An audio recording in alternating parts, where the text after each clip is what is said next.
Gente, bom dia. Eu posso falar primeiramente fora Temer, assim? Obrigada. Primeiramente fora Temer. E também, primeiramente, eu quero agradecer ao carinho que eu fui recebida por vocês. Né? O APGEL tem essa marca, eu acho que a identidade do ateliê, e sempre foi assim, desde que o território do APG, território de nascimento, era na FRJ, é um território de carinho, de afeto. E eu acho que esse evento tem afeto porque o APGEL é assim. E eu quero me agradecer especialmente a amizade que eu tenho com você, Rafael. Só você me faz chegar aqui de manhã e conversar com vocês. Você me ajuda, Jéssica, com a apresentação? Como é que eu faço? Quer sentar aqui, professora? Qual o nome? Pointer? Ah, que gentil. Eu aceito. Você coloca para mim? Quer sentar aqui? Não, eu posso ficar aqui. Então, acho que a gente precisa falar de afeto, não no sentido piegas, acho que afeto como forma de resistência, né? O livro do Vladimir Safat, ele ajuda a gente a entender isso, de como as nossas relações políticas em torno da necessidade de reinventar a política. E não por acaso, na maluquice que está agora e dos processos violentos e perversos em torno da profissão docente, é oportuno, na última mesa, né, que a gente está fazendo essa conversa, falar de estratégia de resistência. E aqui eu estou inspirada no Carlos Walter. Esse resistir é com X mesmo, porque a única condição de existência está no resistir. Tá? Então, a gente vai estar com esse neologismo do X da resistência, porque a nossa condição de existir enquanto professor passará por nossas estratégias de resistência. Então, a nossa conversa aqui, que eu estava comentando com os colegas de mesa, vai ser uma conversa livre. E vai ser uma conversa focada nesses incômodos. E tem uma outra questão que eu preciso me organizar para cumprir os 25 minutos, diz respeito à linguagem de possibilidade. Ontem eu tensionei um pouco isso com as professoras que estavam na mesa e trataram de uma leitura da Base Nacional como um curricular. E, de fato, elas vinham ancoradas numa crítica à teoria crítica. Que isso já foi feito há 20 anos atrás com o professor Antônio Flávio Barbosa Moreira. Então, não adianta, a teoria crítica se filia muito a negar qualquer proposição curricular. Mas, por outro lado, a teoria crítica, muitas vezes, abandona a linguagem de possibilidade. Então, a minha conversa com vocês é para não propormos sínteses, mas propormos princípios dessa linguagem de possibilidade. E aí eu vou brincar, eu aperto só aqui, né? Isso. Com vocês. Não está lendo, não? Não tem problema, passar. Eu posso sentar aqui, por gentileza, que aí facilita? Muito obrigada. Passa o caderninho, por gentileza. Obrigada.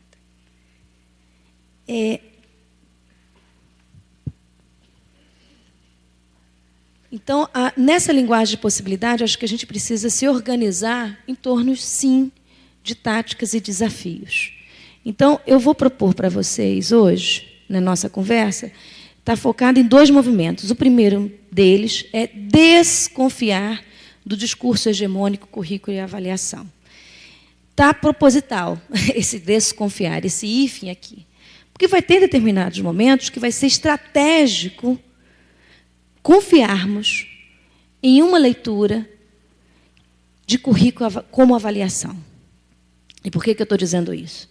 Se hoje abandonarmos o debate de avaliação, nós poderemos estar abandonando a estrutura curricular por disciplinas. É muito mais complexo isso, eu não vou conseguir desenvolver, só que uma tática é não abandonarmos o debate de avaliação. É não encararmos que tudo venha a ser um processo de inibição do trabalho docente. Então, eu quero convidá-los a gente propor formas do desconfiar do discurso hegemônico, currículo, como avaliação. O segundo movimento da minha conversa vai trazer também uma proposta que é bastante controvertida, mas que faz parte da nossa defesa enquanto identidade disciplinar, enquanto identidade de professor de geografia. Precisamos ressignificar o que é esse disciplinar. Então, eu entendo, eu percebo, e diria mais, eu aposto, que uma forma de resistência é defender o currículo por disciplinas. Então, nesses dois movimentos, eles vêm também com outro incômodo. Nós estamos vivendo um momento tão complexo, porque são vários frentes de luta, que nós estamos convivendo com a impossibilidade da síntese.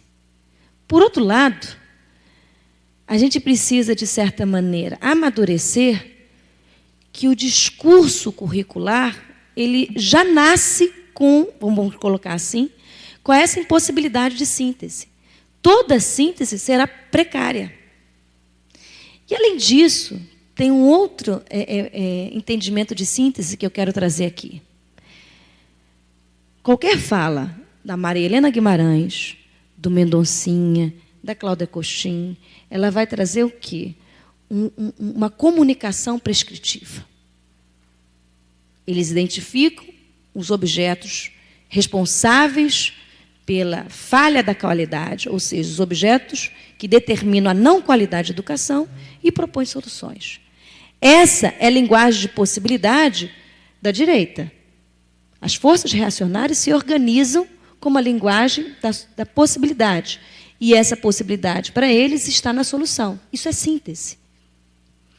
Eu acho que nós estamos no evento que a gente poderia também pensarmos estratégias também de síntese, para se contrapor a esses movimentos reacionários que prescrevem soluções para a educação. E não por acaso, para trazer mais incômodo ainda, aí vem um paradoxo. Qual é? A impossibilidade da síntese. Toda vez que nós propomos uma solução, temos que perceber que essa solução tem uma duração mínima, ela é precária, ela é contingente. E eu acho que a poesia, ela conversa muito melhor que eu. Então, eu proponho aqui que a gente lesse uns versos do Fernando Pessoa, mas sob o heterônimo do Bernardo Soares, que diz assim: todos os problemas são insolúveis. A essência de haver um problema é não haver uma solução. Procurar um fato significa não haver um fato. Pensar é não saber existir. E esses versos, eles trazem uma possibilidade de interpretação que eu gosto muito.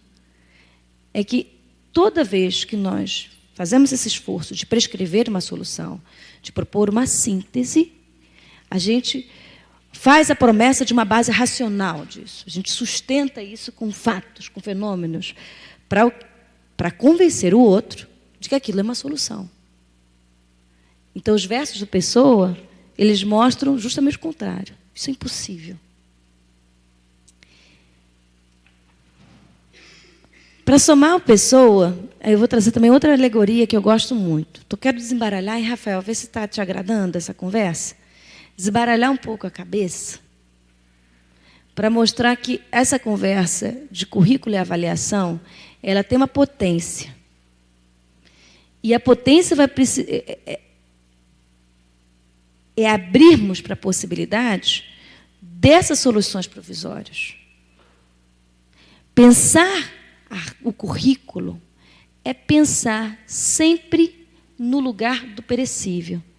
Então, eu acho muito interessante, para mim, essa alegoria do Arthur Barrio, de 78, 79, essa instalação chamada Livro da Carne. Que a própria imagem já descreve muito desse lugar perecível. Currículo é um livro de carne. O currículo precisa ser pensado com uma síntese, com uma solução. Obrigada, Adriana. Uma solução precária, provisória. Mas tem uma potência essa precariedade. Mas currículo passa por esses acordos de confiança, ainda que sejam precários, mas permanecerá sendo uma conversa complicada. Quem promete um currículo como um consenso estável, não entende o que é currículo. Quem promete o currículo com garantias de uma base estritamente racional, não conhece o que é currículo.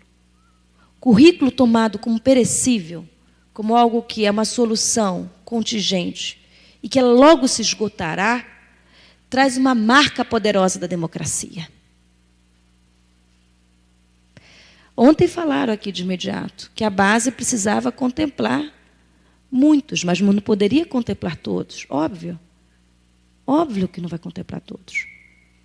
Só que essas cadeias de exclusão precisam ser revistas. Quem ficou de fora, num texto curricular, precisa ser contemplado em outro momento. Por isso que uma negociação sempre falha. Agora vejam, com Barrio e com Fernando Pessoa, eu quero chamar a atenção aqui da ciência política, que eu acho que também vai trazer uma potência para a gente pensar a linguagem da síntese.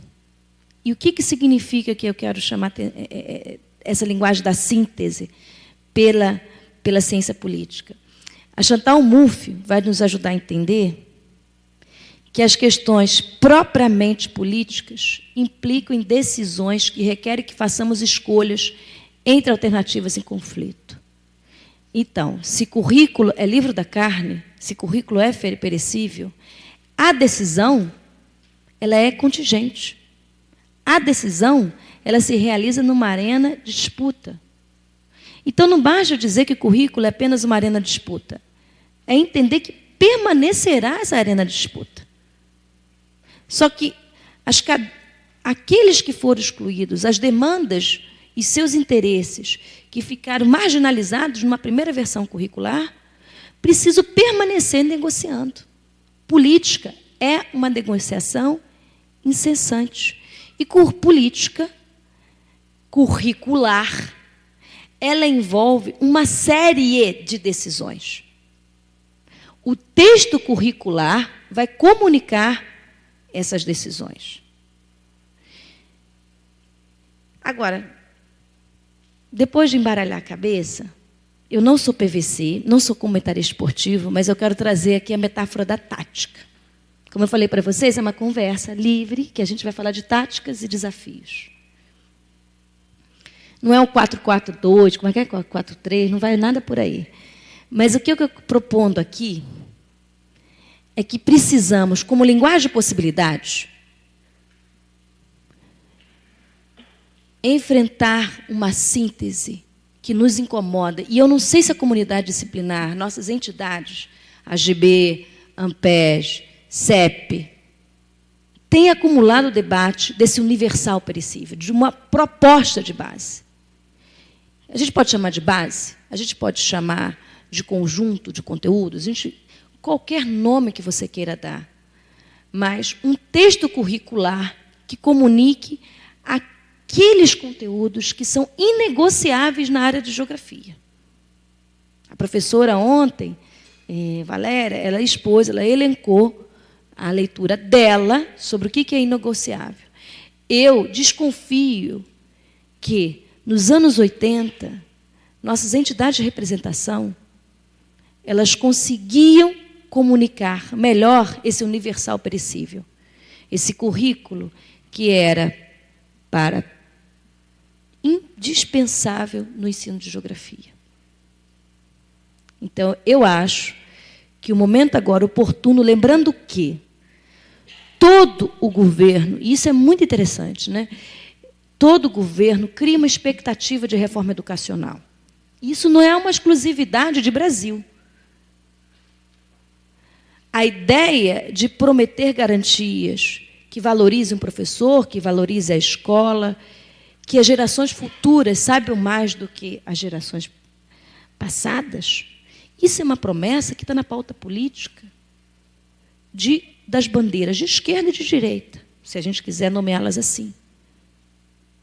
Então, por isso que a gente tem que entrar nessa disputa para minimamente, enquanto comunidade disciplinar, identificarmos o nosso universal perecível, o nosso livro da carne. A geografia tem um livro da carne. As nossas entidades de representação, elas têm um livro de carne.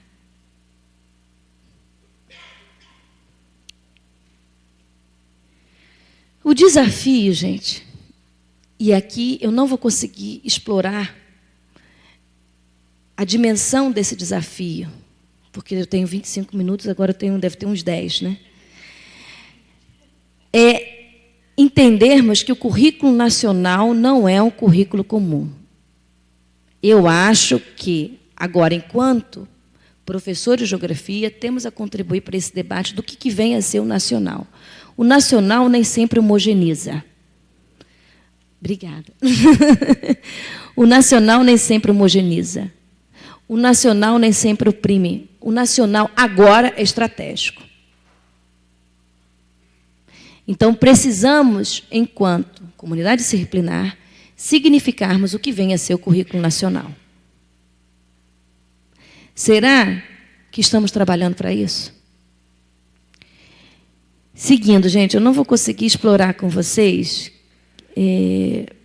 que é uma pena, o debate sobre a trajetória das últimas políticas curriculares, né? Especialmente pegando o marco da Constituição de 88. Mas me incomodou muito, não sei se a professora Gisele está aqui, mas foi uma fala de ontem, olha, mas porque já estava na lei. Nós não podemos naturalizar os interesses que já estão marcados nas matrizes legais. O que vem a ser base comum? Mas porque já está lá na lei, então precisamos cumprir, precisamos trazer essas garantias, precisamos disputar o que vem a ser base comum. Que estratégias vamos colocar como base comum? E por que eu estou dizendo isso? Porque, sinteticamente, e aí eu vou fazer uma... eu prometo para vocês que nos corredores eu tento explicar melhor, mas em poucas palavras. De 88 a 2016, houve inúmeras tentativas para a escrita da base comum. Mas a base comum, como nós já conversamos aqui, é um texto que precisa comunicar de uma forma muito simples algo que é muito complicado. É uma ambição que nunca se concretiza. Então, a gente precisa entender que toda base comum, justamente por esse pleito de querer comunicar de uma forma simples, categórica, uma conversa complicada, a base comum, até hoje, não se efetivou. O temor, por exemplo, da professora Gisele bom, já que nós não conseguimos fazer naquela conjuntura, agora vai ser pior, porque o governo vai passar pelo governo, é um governo autocrático, as decisões são verticais, então teremos uma base comum, ou sim, opressora, antidemocrática, e eu concordo.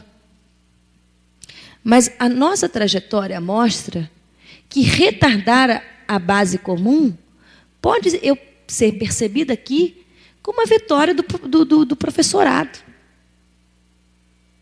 Protelar uma base comum eu interpreto com vocês agora, que isso foi uma vitória de vários coletivos de professores. Não é ruim não ter uma base comum. Mas é perigoso não ter princípios de defesa do disciplinar. Nós estamos vivendo um momento em que a reforma curricular ela está prometendo uma mudança curricular porque a organização curricular por disciplinas fracassou. É um discurso que responsabiliza o currículo por disciplinas como enfadonho, tradicional, fracassado, e que promete o currículo por integração disciplinar, ou seja, o currículo mais integrado, interdisciplinar, que apaga as fronteiras do conhecimento como um currículo inovador, como um currículo aderente às demandas da juventude, e é extremamente perigoso. Eu pergunto a vocês aqui, quem de nós trabalhou numa escola, tirando o Marcos Vinícius do Pedro II, possivelmente, cujo todos os professores são licenciados nas suas áreas? Retomando aqui, eu jamais trabalhei com um professor de física, licenciado de física. Eu jamais trabalhei com um professor de biologia, licenciado em biologia. Geralmente era o colega que tinha feito ciências e dava aula de biologia, de química e de física. Então, se nós, empiricamente aqui, conversarmos com os nossos pares, muitos de nós não experimentamos o currículo disciplinar. Nem mesmo na nossa formação. Jesus, 5 minutos. E para avançar, que eu não vou conseguir avançar, mas acho que no debate a gente vai especular melhor, é que a medida provisória 746 de 2016, ela promete uma inovação curricular, promete a reforma. E outro detalhe, todo governo quer capitalizar uma reforma educacional, porque deixa ali o seu DNA, as suas digitais, de que contribuiu para a mudança da educação. Então, a medida 746, ela vem também focada em quê? No segmento que é o segmento mais ativo politicamente hoje, que é o ensino médio, que são os secundaristas, que são os movimentos estudantis. Desobrigar o currículo disciplinar está dando um recado político, está enumerando princípios de uma agenda educacional de esvaziamento curricular.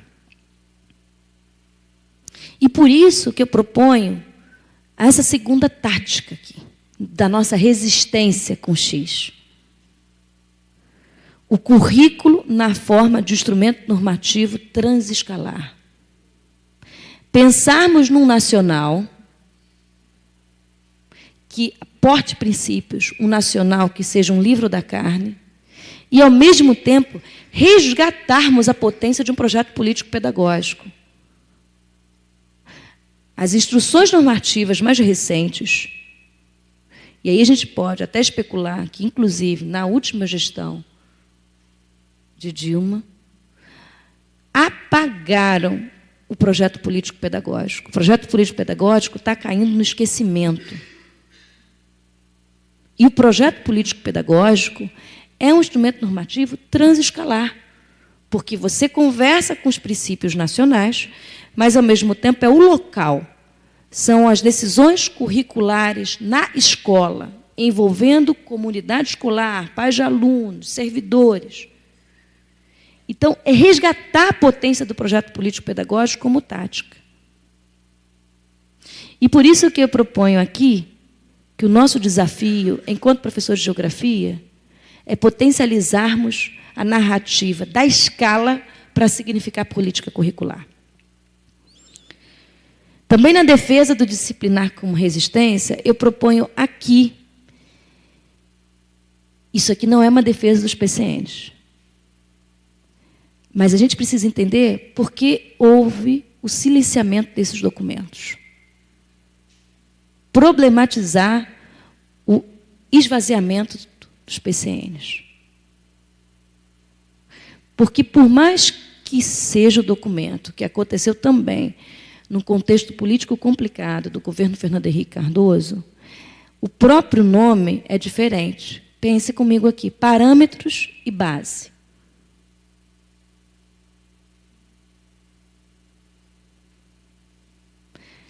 E a potência dos PCNs, para mim, hoje, e eu discuti isso lá com o Pedro II, da revista do Pedro II, fazendo aqui o lobby, tá, Marcos Vinícius? Da Geramundo também.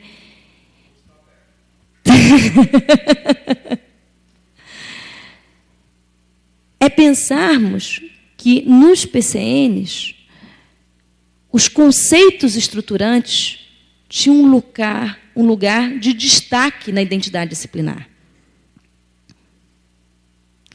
Então, eu acho que vale a pena, enquanto estratégia, nós, professores, nos debruçarmos aos PCNs e começarmos a especular por que há o silenciamento daquele documento. E é um documento que tem coisas muito complicadas ali. Tem uma base comportamentalista também complicada. Das competências, das habilidades, que já tem todo um debate acumulado de currículo por competências que a gente precisa também resgatar junto. Mas o resgate sobre outra lente, num outro contexto político, numa outra conjuntura. Então, fazer uma leitura conjuntural sobre os PCNs. Acho que isso é estratégico. E, por fim, gente, eu não vou conseguir desenvolver muita coisa. Olha só quanta coisa que eu tinha, não tem condição. Senão a Jéssica vai brigar comigo. Quantos minutos? Encerrando.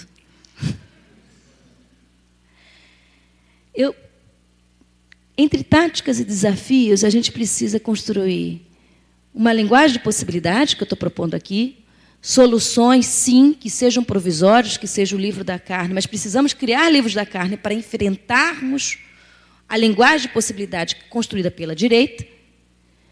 E nós estamos vivenciando um dos movimentos mais interessantes da educação, que são os movimentos secundaristas.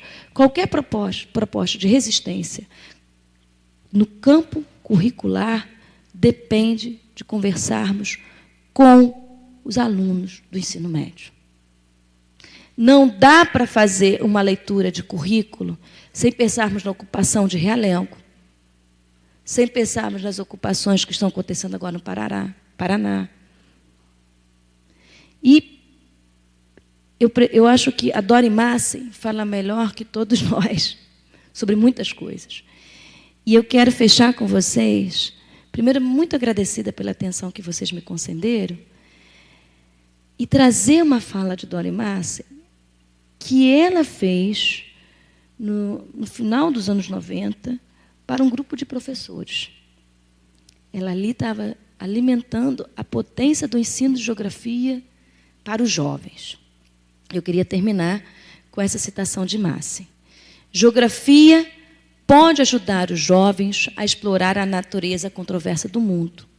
Geografia, como disciplina, está no currículo escolar por causa do valor que ela oferece para a educação do jovem. Pensar geograficamente contribui para os alunos compreenderem e interpretarem as suas próprias reações às pessoas e aos lugares. E na reflexão sobre as perspectivas do outro, que pode ser diferente das suas. Para capacitar os alunos a pensar geograficamente, temos de garantir que a investigação geográfica considere necessariamente e diferencialmente o poder. Isso levará a um reconhecimento das geografias, geometrias de poder, através do qual o mundo é construído, e as geometrias de poder, talvez mais igualitárias, através das quais ele possa ser reconstruído. Obrigada, gente.